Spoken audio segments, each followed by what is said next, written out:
بھی ادارہ جو بھی میسج اسپریڈ کرتا ہے تو ہر میسج میں اس ادارے کی یقین شامل ہوتی ہے، اور کمپنی جو کچھ کہتی ہے یا کرتی ہے تو اس سے کمپنی کی ویژن اور مقصد کمیونیکیٹ ہوتی ہے۔ حقیقت یہ ہے کہ پھر ان لوگوں میں بھی بھروسہ پیدا کر سکتی ہے جو ان کے کسٹمر نہیں ہیں۔ ایپل کمپیوٹر کی اپنے مقصد کے بارے میں وضاحت، کمپنی کے اندر ڈسپلن اور اپنے مقصد میں تسلسل شاندار ہے، اور یہی وجہ ہے کہ انہیں یہ بھروسہ پیدا کرنے کے قابل کر دیتی ہے کہ ان کے کسٹمر ان پہ ٹرسٹ کرے اور ان کو ایک لیڈر کی طرف فالو کرے۔ اور یہی وجہ ہے کہ ایپل کمپیوٹر پہ یہ الزام ہے کہ انہوں نے اپنے کسٹمرز کو بطور فالوورز ایک فرقہ بنا رکھا ہے، اور یہ بھی کہا جاتا ہے کہ ایپل کمپنی کے امپلائیز اسٹیو جاب کے بالکل پیروکار ہے جس طرح کسی مذہبی فرقے کے پیروکار ہوتے ہیں۔ یہ سارے تعریف اور الزامات اشارے ہیں اس بات کے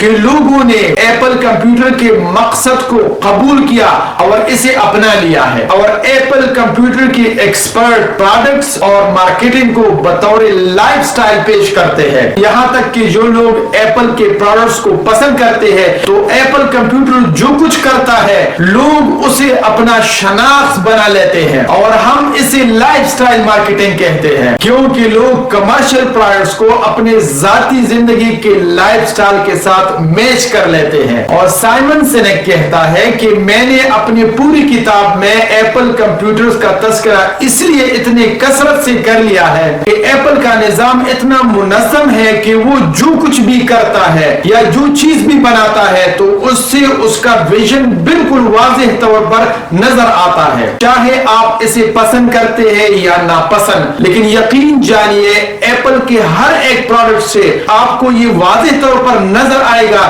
کہ ایپل کا بیلیف اور ویلیوز کیا ہے۔ ہم میں سے اکثر لوگوں نے ایپل کمپیوٹر کے بارے میں بکس نہیں پڑھے، اور ہم ذاتی طور پر اسٹیو جاب کو جانتے بھی نہیں، اور نہ ہم نے کبھی ایپل کمپیوٹر کی کمپنی کا وزٹ کیا ہے کہ ان کا کلچر کیا ہے۔ یہ وضاحت کہ ایپل کیا کرتا ہے صرف اور صرف ایک ہی جگہ سے آئی ہے، اور وہ ہے ایپل، کیونکہ بقول سائمن سینیک لوگ وہ نہیں خریدتے جو آپ کرتے ہیں بلکہ لوگ وہ خریدتے ہیں کہ آپ کیوں کرتے ہیں اور کس مقصد کے لیے کرتے ہیں، اور ایپل وہی کرتا ہے جس پر اس کا یقین ہے۔